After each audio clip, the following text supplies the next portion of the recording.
Bom, pessoal, mais uma vez, bom dia, 22 de agosto, né?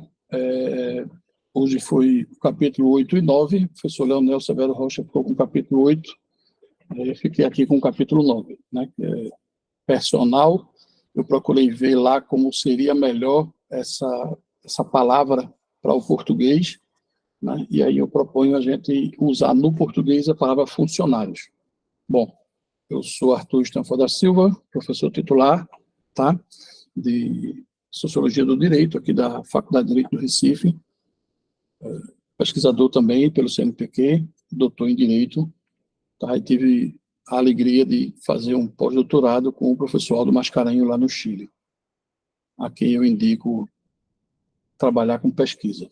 Bom, só a gente está nesse livro, né, de Luhmann, Organização e Decisão, é um livro publicado em alemão em 2000 e chega a nós, né, em 2010, nessa versão espanhola, que também é a versão que eu utilizo aqui, ainda que eu confesse ter acesso a alemã e ter pedido aí os tradutores automáticos que estão disponíveis gratuitamente na internet para me ajudar com uma coisa ou outra, tá? Bom, esse capítulo está assim estruturado, eu também fiz, assim como o professor Leonel, inventei que botasse sobrenomes, né? Porque o livro, como vocês devem ter ele aí, ele bota o capítulo, bota o título do capítulo, mas os subcapítulos, né? Eles não vêm nominados, eles vêm simplesmente os números. E eu resolvi nominar só para mostrar o que a gente está fazendo. Trata-se de um livro de organizações, né? E como nesse mundo, né, na sociologia das organizações, tem a questão da tomada de decisão, né? E nesse capítulo, ele vai trabalhar vários pontos, né? Eu acho que é um capítulo mais, assim, que ele vai conceituar temas que a sociologia deve abordar quando se trata da questão do funcionário, ou seja, as pessoas que estão ali participando, né? No espanhol, a membrancia, né? A participação, no sentido em português. Então, eu achei que valia a pena a gente colocar esses nomes. Veja, seria, e como é que é a gestão das pessoas, ou seja, como uma organização vai lidar, né, ou como a teoria dos sistemas vai tratar a questão da gestão de pessoas, né? Depois, como tratar exatamente a diferenciação, ou seja, olhar para uma organização pensando que a gente está falando de comunicações, né? E aí como fica a questão personal, né? Ou seja, a pessoa, o funcionário, e ele é claro logo no início que não se trata de seres humanos individuais, pessoas físicas, concretas, e nesse capítulo ele põe exatamente no sentido biológico e psíquico, mas sim a gente lida com comunicação, ou seja, como a organização vai tratar a pessoa ou que perspectiva de pessoa tem nesse desenho. Na terceira parte, ele vai fazer de decisões sobre os funcionários, né, que é exatamente a organização lidando com as relações entre pessoas, então já não estaria numa perspectiva sistêmica geral, nem a questão da interação, é a organização, como ela trata e decide sobre pessoas, no caso especificamente aqui, pessoal, os funcionários, né?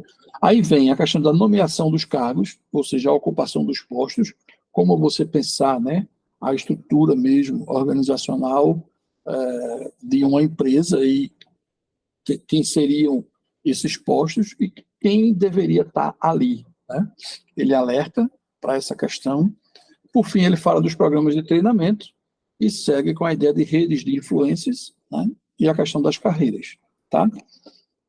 É essa sequência que o capítulo trata, e assim eu vou fazer aqui. O capítulo começa exatamente fazendo, assim como o anterior, né, uma questão de que existe uma teoria tradicional, como o professor Leonel já disse aqui, essa teoria tradicional ela não é desprezada, não é ignorada, né, me parece que Luhmann aqui quer mostrar que essa teoria requer, né, a ampliação de alguns pontos, e aí me parece que aqui ele está pondo exatamente essa teoria tradicional, ela tem por perspectiva lidar com como as organizações vão chegar às suas metas e trabalhar a hierarquia e as competências, né? Ou seja, a teoria tradicional vai pensar a gestão de pessoas como uma questão da seleção. Como você tomar decisões sobre quem ocupar que posto numa organização. E essa teoria tradicional, ela vai pela... eu estava não querendo usar essa palavra, mas não me está vendo outra na cabeça, não. A acusação de Luhmann é que essa teoria ela vai lidar com um tipo de racionalidade da organização, ou seja, a organização, racionalmente, ela vai tratar de como avaliar os funcionários, como estabelecer, né, cada cargo deve significar o quê numa organização, ou seja, descrever o que cada cargo é, né? E aí ela vai propor que nessa racionalidade, né, de ter tudo muito organizado, tem um desafio, né, que é exatamente o problema da manutenção, né, a manutenção de uma racionalidade sobre as condições em constante mudança. E aí Luhmann vai dizer que aqui é um problema, porque se eu fecho muito as estruturas organizacionais com as perspectivas de um funcionário é isso, ele deve fazer isso, deve ser assim, né? E aí você vem que a prática, às vezes, requer que alguém de uma função, uma outra pessoa falta aquele dia e você pode cobrir, você pode ajudar, ou seja, não simplesmente dizer, né? Olha, meu cargo é esse aqui, eu não faço isso então. Né? Então, você não pode ajudar um outro setor em um momento de necessidade. Né? E aí ele vai dizer, olha, aí tem esse problema e tem também o problema de, se é tudo muito, né, estabelecido e muito amarrado, né, como é que você pode lançar uma teoria da organização pensando, né, nesse mundo dos funcionários, os cargos, os organogramas, né, organizacionais, se a sociedade vive em constante mudança, né? Eu vejo que eu fiz questão de pontuar aí as páginas onde estão essas passagens, quem quiser acompanhar pelo livro aí, tá? E ele vem exatamente desenvolvendo isso, né? Como lidar com esses problemas organizacionais a partir da mudança. E a palavra que ele usa, assim como o professor Leonel trabalhou agora há pouco, o problema da memória. Então, o que é essa memória? Não é uma memória, é a memória na organização, é uma memória no sentido organizacional, tá? Não é uma memória eu, pessoa física, não é uma memória, né, semântica sistêmica, é a memória numa organização, né? E aí ele faz essa frase que eu acho típica, né? A cara de Luhmann, os organogramas são facilmente alteráveis, e ele é bem... ele chega a dizer, veja, você pode fazer isso na ponta de um lápis, ou seja, você pode desenhar o organograma diferente, isso você faz fácil, mas o problema é que existe um fator aí que é como ela vai seguir, ou seja, e a memória, ou seja, a cultura organizacional que vai ser eliminada, porque você fez um novo mapa hierárquico de coisas, você eliminou toda a forma como a organização funcionava, ou seja, elimina esse problema de como a organização funciona no sentido aí cultural. Aí se ele faz exatamente no fim da página 281, não, aí está errado os números, né? Eu acho que é 200, não, 300. Eu vou achar ela aqui. Bom, isso está aí, já eu acho a página, mas aí essa página que está aí está errada, explicitamente errada. Professor. Oi. Tiago, na verdade, eu acho que o senhor fez uma remissão, essas páginas aí são do outro capítulo, mas são justamente as páginas que tratam dessas premissas indecidíveis. Ah, tá, acho que foi lembrado. meio que um diálogo com o capítulo. É isso. O que eu quis fazer aí, pessoal, é reportar. Obrigado, Tiago. Foi isso mesmo. Desculpa o cansaço. Eu quis exatamente lembrar que a cultura organizacional, a qual Luhmann escreve nesse capítulo, ela é referente à ideia de premissa de decisão indecidíveis que está na página 882 do capítulo anterior. Tá? Foi exatamente isso, Tiago. a expressão cultura organizacional, que está posta aí na 326, ela nos remete a... Eu quis remitir a gente à ideia de premissa de decisões indecidíveis de Dario Rodrigues, que está na 81 e 82 do mesmo livro. Obrigado, Tiago, pela ajuda. Bom, e aí ele faz exatamente nessa página essa questão da auto e heteroexpectativas, está na página 326, já no último parágrafo dela, né? E ele vai trabalhar isso daí. Veja, sim, né? Como é que eu vou lidar com o funcionamento das organizações e as pessoas ali, né, colocadas em postos, né? Essa questão de eu sou essa função, então como eu vou lidar, né? Eu nessa função, eu sou professor de pós-graduação, sou professor da graduação e como professor, quem sou eu dentro do programa de pós-graduação, da faculdade, do departamento, do centro, da universidade, do país, né? Então tem essa auto e heteroexpectativa de cada um de nós a ocupar um cargo numa organização. E ele faz, nesse momento, exatamente a diferenciação entre, veja, uma coisa são as expectativas de cada um, como indivíduo, outra coisa são as expectativas sociais. E ele, na minha leitura, ele põe aí exatamente a importância e a necessidade da diferenciação, né? Da gente deixar claro que, veja, as expectativas, elas são individuais e sociais. E eu acho que ele vai trabalhar esse jogo aí, exatamente voltando à ideia da memória. E aí ele vai dizer que a memória ela é tanto individual quanto a memória social, mas veja que ele põe que essas memórias são emaranhadas, certo? E aí ele diz que uma mudança planejada soa impossível. Essa frase também eu quero chamar a atenção, porque me parece que a gente não pode programar muito, né? Veja, vamos mudar tudo a partir de hoje e agora vamos fazer um novo regimento e amanhã a universidade vai ser diferente. Isso não vai acontecer. Eu acho que Luhmann deixa isso claro, né? Que as mudanças dentro de uma organização planejadas requerem mais do que uma boa vontade ou uma mudança de organograma. É a minha provocação sobre essa parte. E ele fala exatamente sobre as mudanças, né? As mudanças nas organizações.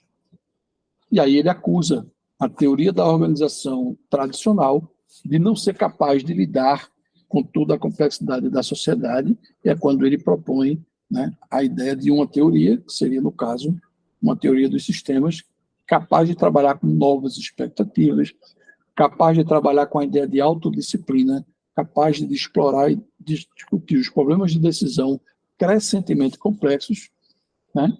E aí o desafio da colaboração ou da elaboração cooperativa de decisões. Então, veja só, não é eu sou assim, eu decido assim, ó, professor, aqui sou eu, vai ser assim porque eu estou mandando. Não funciona bem assim, né? É necessário ter os alunos, é necessário lidar com os alunos, né?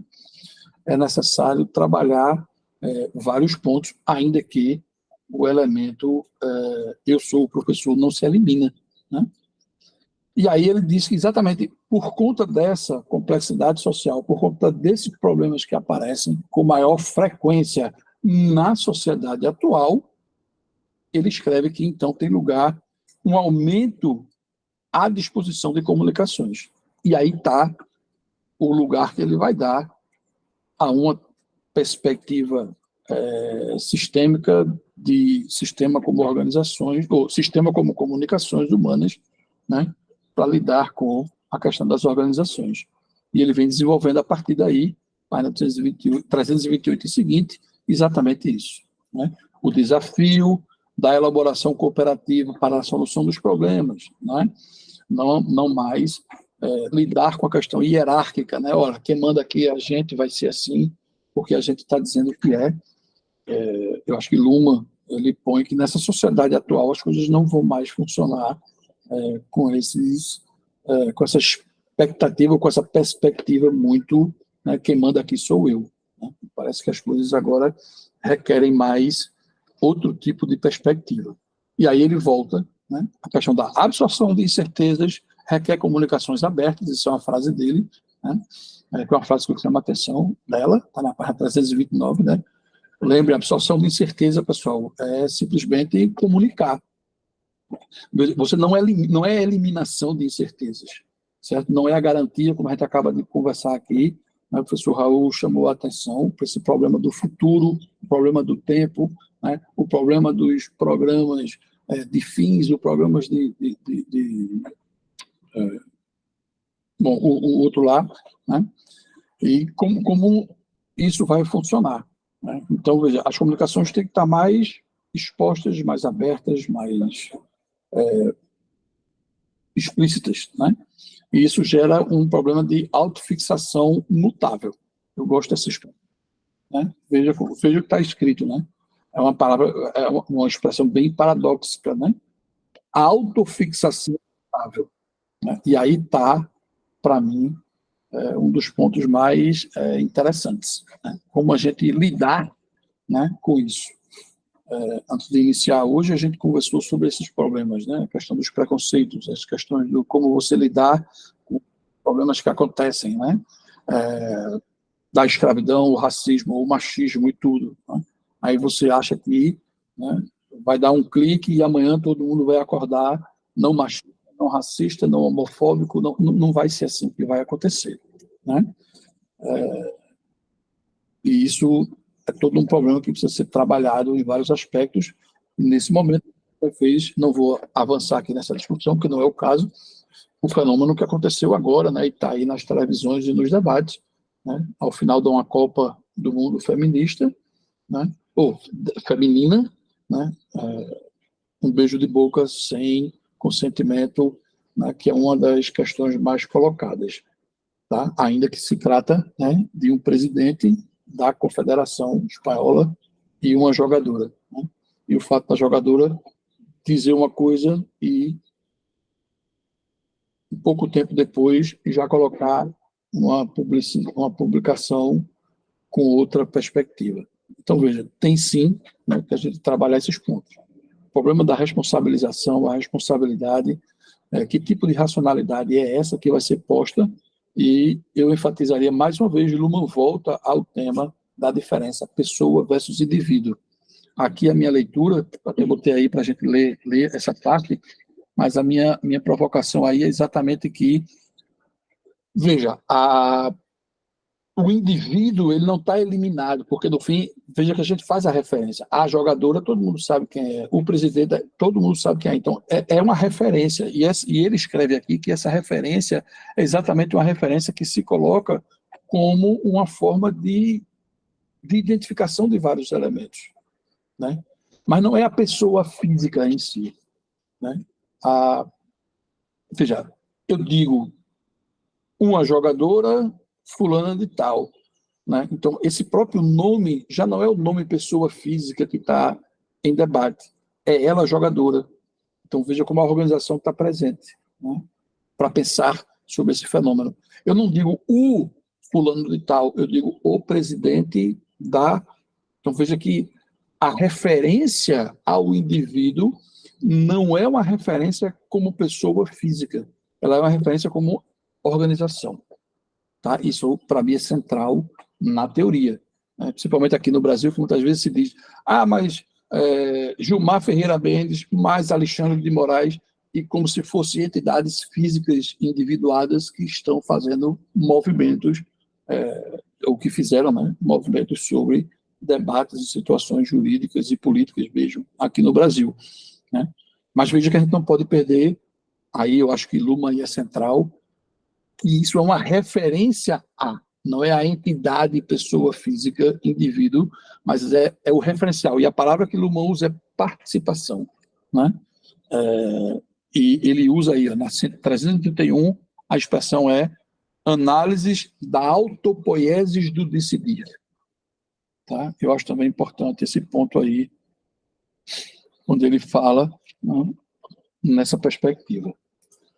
Tá? Aí vai para a parte 2, pessoal, onde exatamente eu acho que ele desenvolve, né, em 2 páginas, mais uma vez ele retoma a questão da pessoa, né, a pessoa não ser, ou seja, o funcionário, o personal, né? O funcionário não é o ser humano individual, está na 332, 333, né? Veja, pessoas são formas especiais de observação da conexão entre situações, ou seja, padrões de ordem com propriedades altamente seletivas. Para mim, isso é interessante a gente não perder de vista, né? Porque, veja, não é a entidade, não é Arthur Stanford, por isso que eu fiz com Magda antes aquela conversa, né? Veja, não é, porque Luma quis dizer, não, veja, eu não sei, não é Arthur, é a leitura de Arthur a partir do texto de Luma, então, veja, eu não posso eliminar Luma, não posso eliminar que se trata de um texto de Luma, e eu não posso eliminar que é uma reflexão. Eu não tenho a menor dúvida que se fosse outro expositor, provavelmente as palavras-chave seriam outras, as reflexões seriam outras, né? Então, veja, isso não se elimina. Para mim é o que eu quero colocar aqui, né? A ideia da pessoa, não ser humano individual, ela traz esses elementos. Né? Traz os elementos de que trata-se de uma referência. Eu não elimino a referência ao indivíduo Luma, eu não elimino a referência a Arthur fez a exposição, eu não elimino, mas isso é uma referência. E aí Luhmann escreve, isso só é possível quando se trata de verificar quem participa ou não da decisão. Mas veja, ao trazer essa minha provocação, o elemento participa, ele nos devolve ao elemento decisão.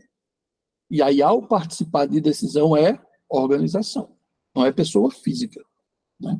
É organização, que é o tema do livro, que a gente poderia também trazer a mesma temática, fôssemos tratar do problema sistema, mas aqui a gente está em organização. Tá? Então, veja, sim, eu não perco a referência. Gilmar Mendes, Alexandre Moraes, o presidente tal, Arthur Stanford, professor Raul, Magda, Emílio, Tiago, Mariana, Janeide, eu não perco a referência, né? Mas não é ele individuado, tá? Como ser biologicamente, psicologicamente, sociologicamente e corporalmente estabelecido, mas comunicativamente, como comunicação. E aí, fechando o 2 indo para o 3, pessoal, eu denominei de decisões sobre funcionários. Para mim, aí é exatamente a questão dos postos de trabalho. E eu selecionei aqui que Luhmann propõe exatamente que essas decisões, né, elas estão pautadas exatamente por afiliação, né, o posto de trabalho, né? Mais uma vez ele insiste que não é o ser humano individual, mas aí quais são os temas? Ele diz, veja, a organização precisa lidar com o fenômeno seleção dos funcionários. Quem selecionar? Quais são os critérios para estabelecer que funcionário e como fazer isso? Né? Desculpem. E aí, esse problema dos critérios de seleção dos funcionários, para saber quem colocar em que posto, né, e como fazer, ele coloca que isso acontece tanto nas organizações privadas, particulares, quanto nas organizações públicas. Tá? E ele disse que sim, é preciso aí ter uma esquematização, ter uma organização que estabeleça que elementos se cobra de quem, né, para fazer o quê. Não vou aqui arrogar a hipótese de que é evidente que você é professor e é da pós-graduação, então você é um doutor e expert, não. Né? A gente tem professores melhores e piores em todos os lugares. Tá? Mas eu acho que o ponto que o Luhmann chama a atenção aí é que, do ponto de vista organizacional, sim, é preciso ter o que ele bota de uma esquematização, né? Uma organização sobre o que é aquele posto, como selecionar, ou seja, o negócio de RH, né? Para quem trabalha com organizações, é a questão do RH, né? do ambiente das organizações. E aí, pessoal, os próximos capítulos também eu fiz coisas bem simples e bem curtas, né? Eu acho que aqui no 4 ele traz a ocupação. Eu acho que os 2 pontos centrais aí que ele chama a atenção é o recrutamento. Como fazer o recrutamento, né? Como proceder, como fazer. Por exemplo, a gente passou agora um debate aqui, né, para concretizar a teoria. Veja, um professor de pós-graduação aqui no programa de pós-graduação, ele deve ser convocado um professor que convida, ele pode se auto-inscrever, ou a gente lança um edital. Né? E nos debates, pessoal, foram ditas coisas assim como, veja, eu não proponho o edital. Né? O edital termina pessoas vindo, né, e se inscrevendo, que ele se adequa a todos os elementos do edital, mas não é uma pessoa indicada para se integrar aqui, nesse programa. Né? E como você rechaçar uma pessoa que está em todos os critérios do edital passível, né? Mas que não. Veja, eu conheço casos de pós-graduações que fizeram recrutamentos por editais e botaram pessoas extremamente agressivas, individualistas, né? E que geraram problemas gravíssimos dentro do programa de pós-graduação, né? De universidade vizinha à nossa. Né? Então, veja, qual é a melhor forma de recrutamento? Né? Você criar critérios objetivos e fáceis. Que critérios colocar? Como fazer isso? Né? Tanto para um debate público quanto privado. Né? Até, pessoal, num sentido mais amplo, né? Eleição é a melhor forma de estabelecimento da melhor seleção de quem vai ser prefeito, governador. Para o Supremo Tribunal, uma forma como a gente faz aqui no Brasil, né? Você nomeia a pessoa e ele fica lá até os 75 anos de idade, ou é melhor a forma, né, como, por exemplo, uma nomeação de 5 anos. Né? A pessoa entra, fica no tribunal por 5 anos, sabe que vai depois sair dali, ele sai do tribunal e fica proibido de fazer, né, essas coisas por um período de mais 20 anos. Aí, depois de 20 anos, ele pode voltar a ser do tribunal. Então, veja, existem várias formas. Acho que o ponto aqui de Luma é pensar organizações requer esse tipo de reflexão. Aí ele vem para o item 5, e eu acho que aí é o tema de como lidar com as pessoas quando entram numa organização. Eu acho que o ponto central que ele coloca aí para a gente refletir é: todos nós temos a nossa história, temos os nossos pontos de formação mesmo, né? de elementos políticos, ideológicos, forma de ver o mundo, de lidar com as coisas. Mas aí você vai participar de uma organização. No caso, especificamente aqui no Brasil, né, Arthur Stanford virou professor, que era professor de faculdades particulares, virou professor da universidade pública. Né? E aí? Né? Eu vou virar outra pessoa? Né? Será que a gente consegue moldar os nossos funcionários para que eles virem, né, aquela história do vestir a camisa, né, e se integrar à organização? Né? Será que isso é possível? Né? E me parece que ele coloca, né, que são, sim, as organizações têm procedimentos de transferência e promoção, né, para ver se estimula as pessoas a se moldarem. Mas, na minha leitura, fica aberto, né, que não, a gente não consegue tirar da pessoa ou eliminar dela elementos idiosincráticos, né? Prazeres, vontades individuais, isso não é eliminado. Né? E aí veio o desafio, né, de como você tratar disso. E ele propõe, pela minha leitura, que um dos elementos para fazer esse tipo de formação é programa de formação, né? Ou seja, você criar procedimentos de estímulo, né? Estímulos para que a pessoa faça uma coisa ou outra, que é o elemento aí transferência e promoção, né? Que, bom, pelo menos aqui, né, no Brasil, em relação aos funcionários públicos e à magistratura em si, existem, né, as formas de transferência e promoção de vários tipos, até como em casos de transferência de juízes por retaliação mesmo. Bom, pessoal, o 6º ponto, ele fala, né, isso para mim é extremamente interessante, né, para quem acusa de Luma como incapaz de servir para fazer reflexões sobre a América Latina, ele desenvolve, eu propositadamente enfatizei a palavra clientelismo. Né? Ele bota aqui, sim, as decisões são observadas e são atribuídas, ou seja, nós, né, observamos decisões e atribuímos a decisão de Gilmar, a decisão de Alexandre Moraes, a decisão de Arthur, a decisão de Raul Zamorano, a decisão de... Por exemplo, foi decidido que esse grupo seria terça-feira nesse horário, tá certo? Veja, terça-feira é esse horário. Quem tomou essa decisão, como é que foi feito? Sim, pode dizer, olha, Arthur, por uma questão de ter várias outras atividades, né, e outros horários, encontrou a terça-feira quinzenal. Então, por que quinzenal? Por que não semanal? Por que não diário?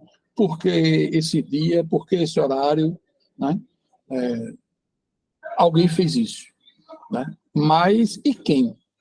Quem participa? Né? Quem ele convida para vir aqui e falar? Né?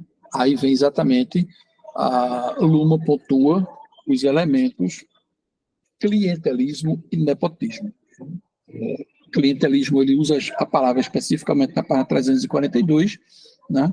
E deixa eu ver se é nessa mesma página que ele usa a expressão nepotismo, né? 343.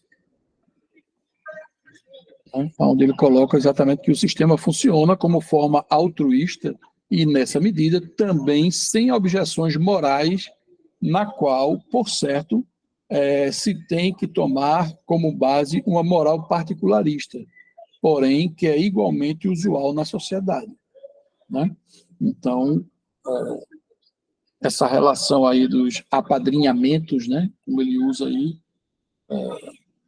está aí, e veja, uma expressão que ele escreve, né, censores modernos vem aqui a questão da corrupção, né? E como você lidar com isso. Sim, a nepotismo também está na 342, achei aqui a palavra. Tá? Então, sim, né, isso aparece como fenômenos presentes em vários lugares. Tá? E, por fim, pessoal, ele fala da questão da carreira, né? E aí ele usa, eu ponho aqui, as expressões centrais são a regulação dos incentivos, né? Como você regulamentar os incentivos da participação da carreira, né? Debates fortes que existem, por exemplo, aqui, agora a gente está tendo no governo do Estado, né? Um debate do incentivo, no governo federal já existem os incentivos de você progredir na carreira, né? Os postos que vão de 1, 2, 3, 4, aí você muda o nome, vira um posto maior, vai virar 1, 2, 3, 4, né? Professor associado, colaborador, permanente, titular, né? E para cada carreira dessa você tem 1, 2, 3, 4 passagens, e os funcionários aqui do governo do Estado estão num processo de debate constante para uma regulação de um plano de cargo, né? Um plano de carreira aqui. E a gente está vendo como a política está lidando com isso. E, por fim, ele termina com a questão da gestão de pessoas, exatamente aí, quando ele bota na página 348, né? Eu botei aqui que seria para ler, né? A questão da gestão de pessoas como um sistema organizacional pode tentar desenvolver critérios para identificar pessoas a postos, ou para, né, assignar, apontar, né, para designar pessoas a postos. Refinar com a ajuda de avaliações constantes, né, e desse modo dirigir racionalmente os movimentos das pessoas dentro do seu sistema, né, no sentido do sistema da organização. Né. Então, as carreiras são de forma tal que elas integram indivíduos e organizações, né, e isso gera uma limitação recíproca. Eu acho que Luma aí fecha, né, para quem tem ainda a frase de que Luma elimina o indivíduo, né, que eu ouvi outro dia de um psicólogo aqui da universidade, que o problema de Luma é que ele elimina o ser humano, é uma sociologia que não existe ser humano.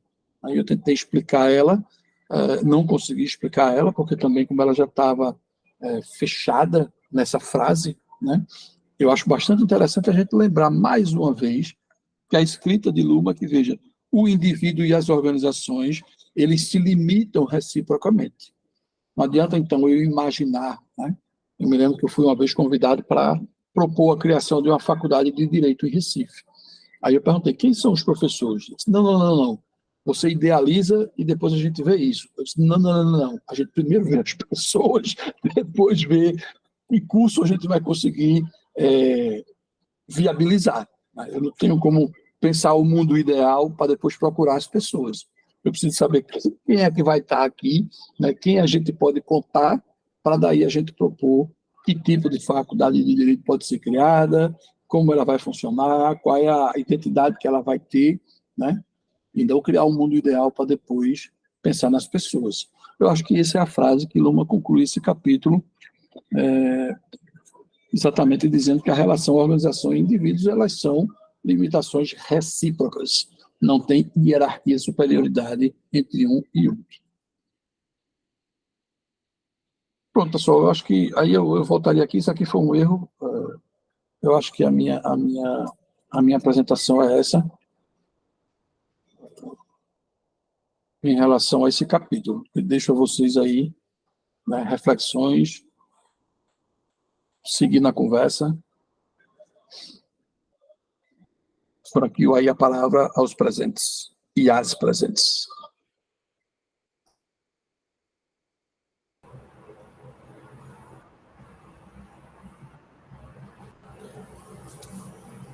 Desculpa, Diego, pode falar.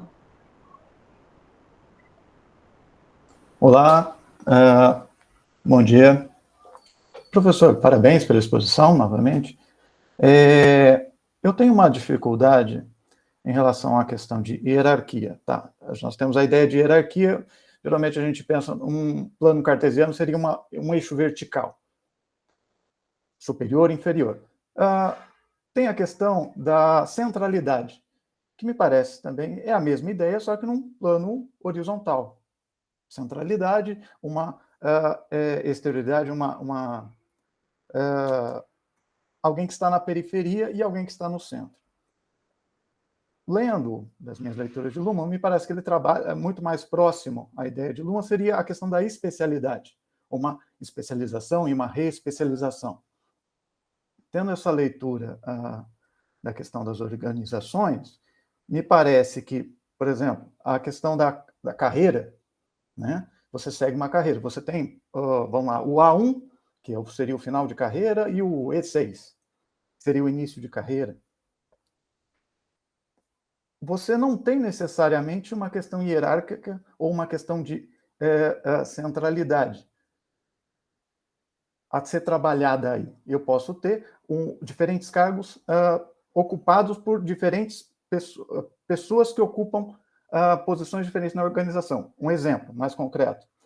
Um ministro do Supremo Tribunal Federal, ele não é mais superior ou nem mais central do que um ministro do STJ.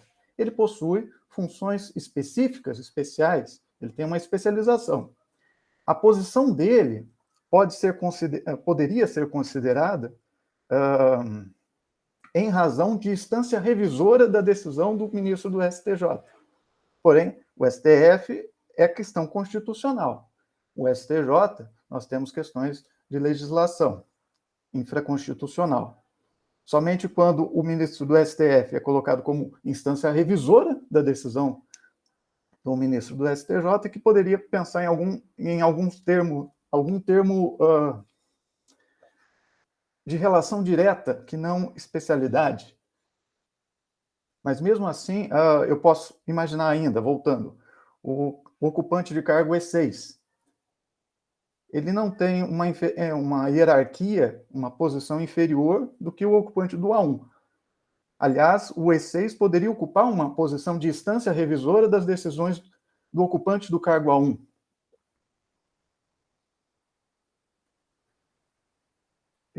Não sei se me fiz entender. São 3 posições: hierarquia, centralidade e especialidade.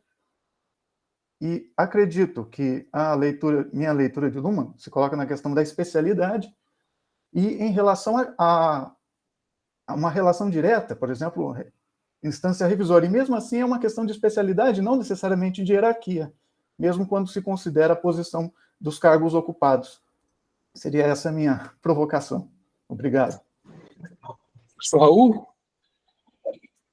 Diego, yo agregaría un elemento que me parece fundamental y también un llamado de atención.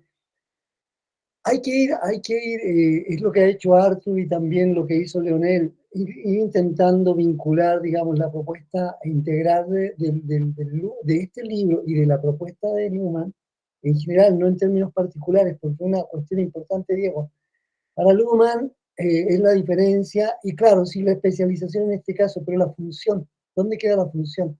Me parece que eso es lo determinante, la función que se cumple. ¿No? La función que se cumple en esta especificidad que usted señala, porque al especificar la función, precisamente no depende de los individuos, depende de la persona que ocupe como dirección comunicativa o que desarrolle esa función. Entonces yo agregaría, Diego, la función. Me parece fundamental también incluirla.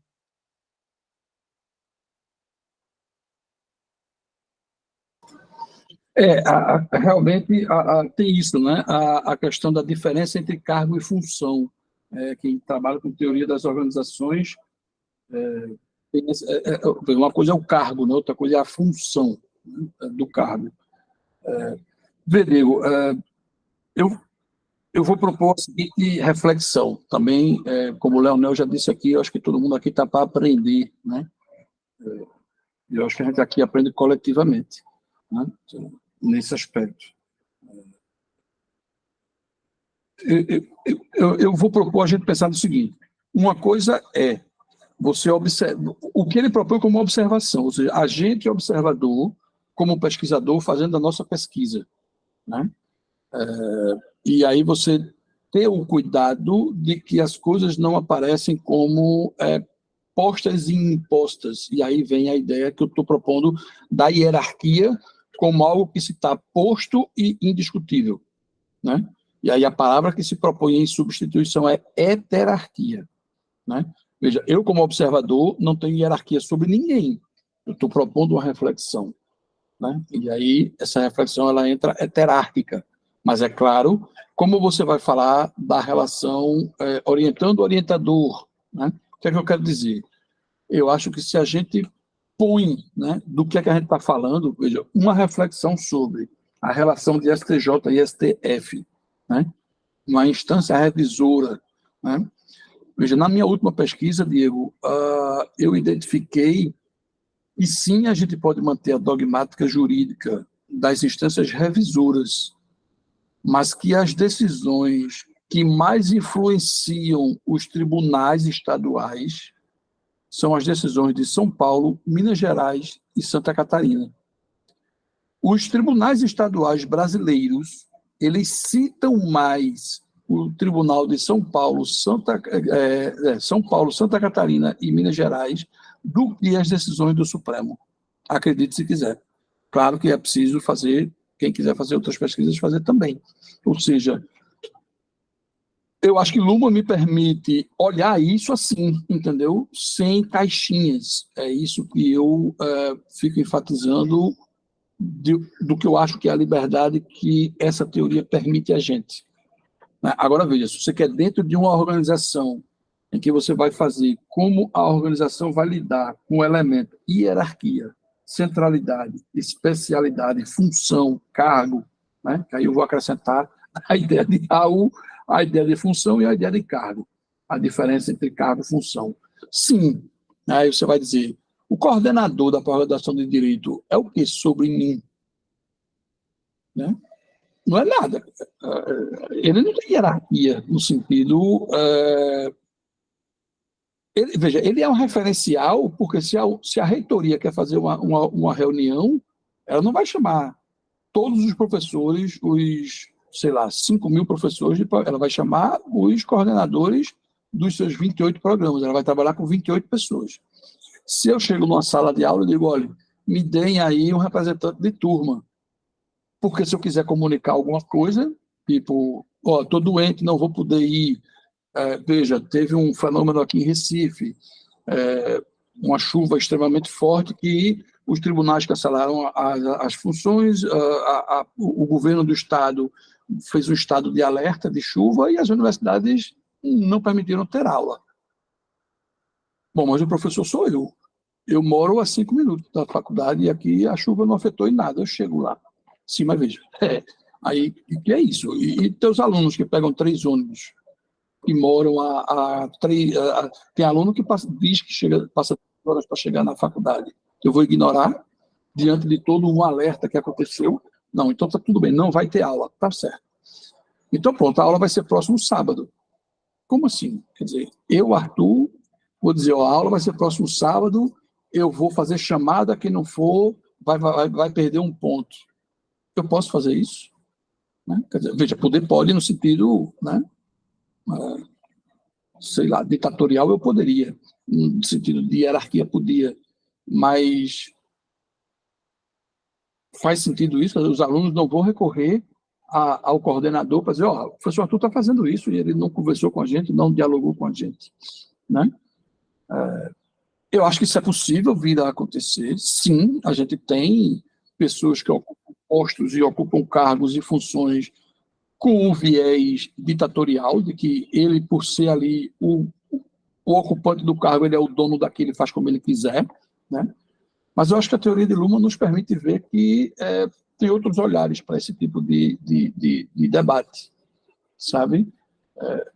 Eu acho que ele não nos permite dizer que isso acabou, não é sentido que, do ponto de vista de hierarquia, existe ainda, sim, eu tenho reitor, né? Eu posso respeitar o meu reitor, dizer que é um banana, mas, veja, isso não elimina, sim, o reitor é uma identidade hierárquica. Se a União da América Latina vai fazer uma reunião com os reitores para definir quem vai ser o presidente da Associação de Universidades da América Latina, ele vai falar com os reitores. Ele não tem que falar com todos os estudantes, com todos. Tem sim esse referencial, e ele é hierárquico, concordo com você. Mas se a gente põe a ideia de uma tomada de decisão, se a gente põe na ideia de ocupação de cargo, ou como o professor Raul está propondo, e as funções, né? Será que eu, porque estou ocupando uma função, eu ali agora, né? Eu acho que Luhmann nos desperta para a hipótese de que as coisas estão mais complexas hoje em dia, sabe? É isso que eu, quando uso a palavra não hierarquia, mas heterarquia, eu quero dizer com isso, comunicação, né? Prazer para conversar. Eu tive que falar individualmente com cada pessoa ao convidar para esse projeto aqui, né? Isso aqui foi possível não porque Arthur quis, ele teve uma ideia, mas eu não conseguiria fazer isso sozinho. Provavelmente eu não teria unido a quantidade. Pessoal, nós tivemos 166 respostas dos questionários. 166 pessoas quiseram participar desse programa, desse projeto. Né? Como isso foi possível? Porque Arthur quer? Não é. Né? Então, veja, o olhar, eu acho, né, o olhar sistêmico, ele permite a gente ver as coisas com uma outra perspectiva. Em relação à sua leitura, hierarquia, centralidade e especialidade, para pensar os tribunais superiores, eu lhe remeteria ao livro Direito da Sociedade. Né? Eu já li, Luhmann escreve que, sim, os tribunais superiores, eles são a organização centro. Ou seja, se você pensar o direito como sistema, e aí ele vai dizer que os sistemas são assim, por exemplo, o sistema econômico, que é a organização central, são os bancos, as organizações bancárias. Elas são a referência central. Então, uma decisão de um banco, veja que a gente está assistindo isso agora constantemente, a decisão do Banco Central dos Estados Unidos sobre os juros, qual o percentual dos juros. O Banco Central do Brasil, para você atrair mais ou menos, aumentar ou baixar o dólar, quem decide isso é o Banco Central. Né? Quem decidiria, no ponto de vista, com essa mesma fluência ou poder, né, no direito, seria os tribunais superiores, né, pelo menos humanamente falando.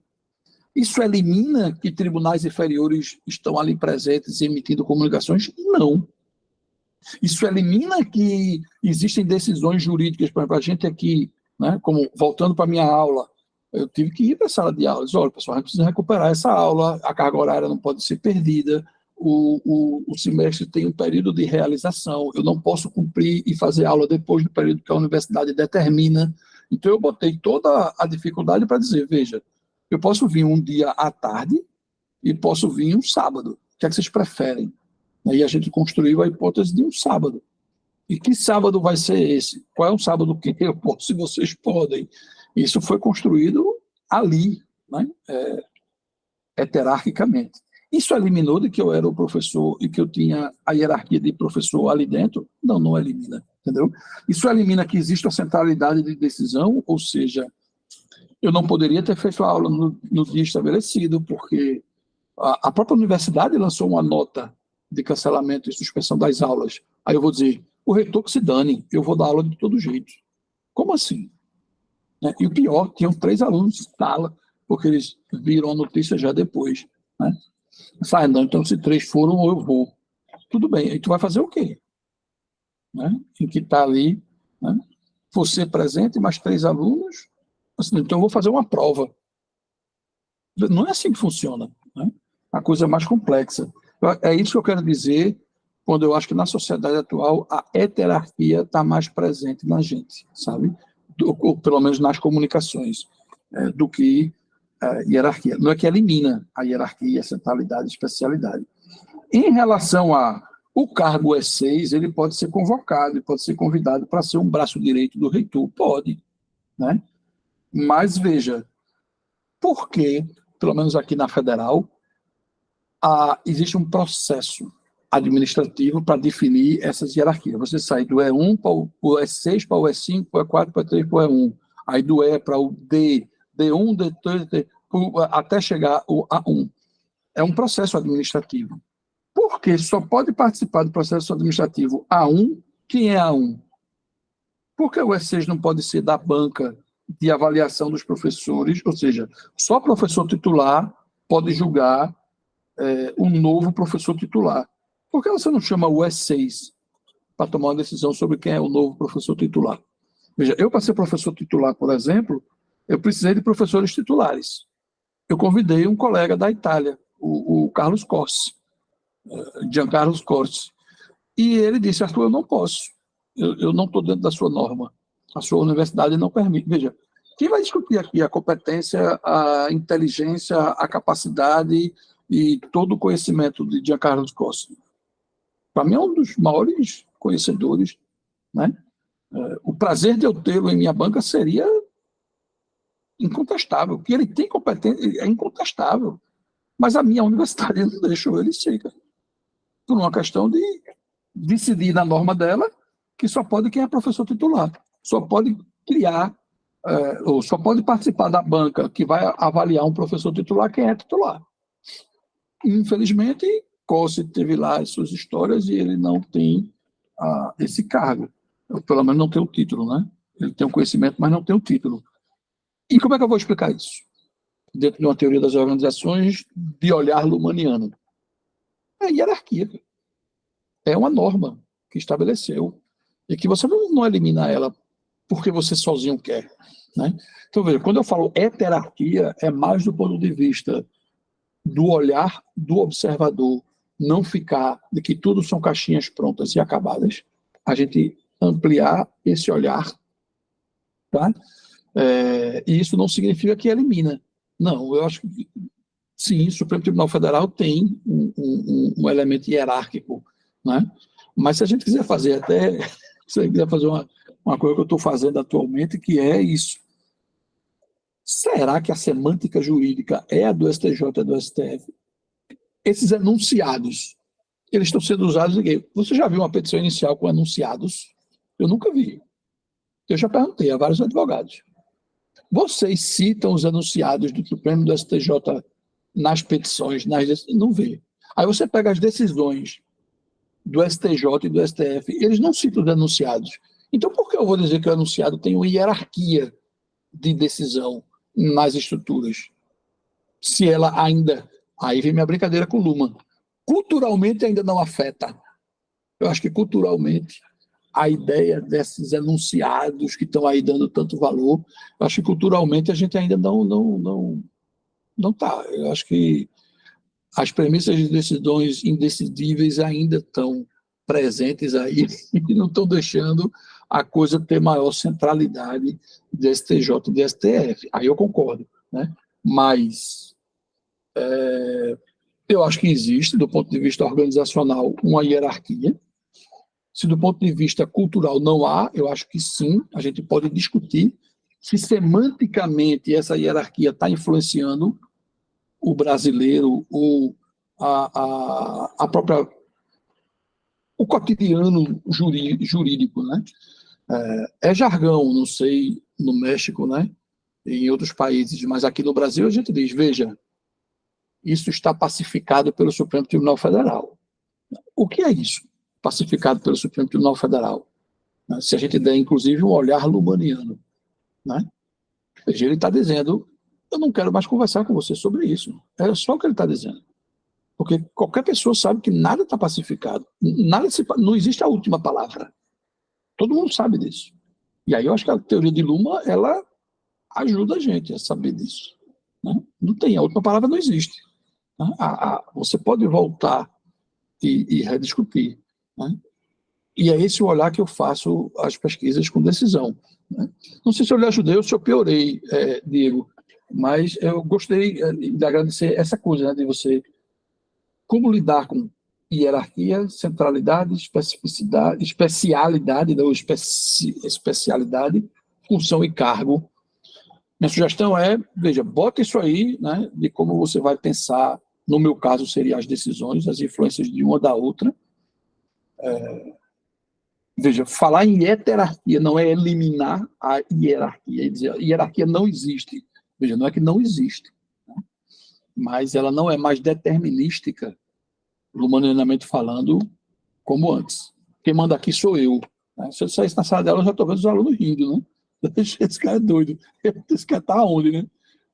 Pelo contrário, hoje eu vejo o professor em mais estranhamento, de você pedir os alunos, né? Pessoal, por favor, vamos fazer tal coisa. E há um movimento na sala, tipo, quem é esse cara para me pedir para fazer isso, sabe? É preciso Eu acho que a gente hoje, para lidar com os alunos atualmente, para quem pensa só hierarquicamente, o professor sou eu, quem manda aqui sou eu acho que essa frase ela pode não estar oralmente posta, mas eu acho que ela já está, assim, culturalmente posta, sabe? Eu acho que a gente não tem mais como... Veja, eu cheguei e disse, pessoal, próxima aula, por favor, tragam um computador, um notebook, porque a gente vai aqui fazer uma aula sobre Excel. Eu vou ensinar vocês a fazer cálculos, a lançar os dados, para fazer uma brincadeira, e a gente vai fazer, eu vou mostrar a vocês que isso não é complexo. Aí o aluno faz, professor, não trago não. Você, pô, que agressividade, né? Aí ele segue falando, diz, olha, eu pego 3 ônibus, eu moro numa região de extrema violência, se eu botar o meu notebook numa bolsa, eu acho que ele não chega na faculdade, e eu não tenho dinheiro para comprar outro. Se eu for assaltado, você compra outro notebook para mim? Aí você vai dizer, pô, ele está Qual é desse menino? Veja, ele está sendo sincero, ele não tem agressividade aí, ele está dizendo a real, né? E a real é essa, o mundo está de um jeito que hoje aqui na minha cidade, é uma pessoa que pega ônibus com a mochila, possivelmente vai ser assaltado. E o aluno não vai trazer, ele não vai se arriscar. Né? Aí o problema é seu, então vai levar 0. É assim que eu vou tratar esse problema, entendeu? Eu acho que o Luhmann desperta a gente para essas realidades, sabe? E aí, pessoal, alguém mais?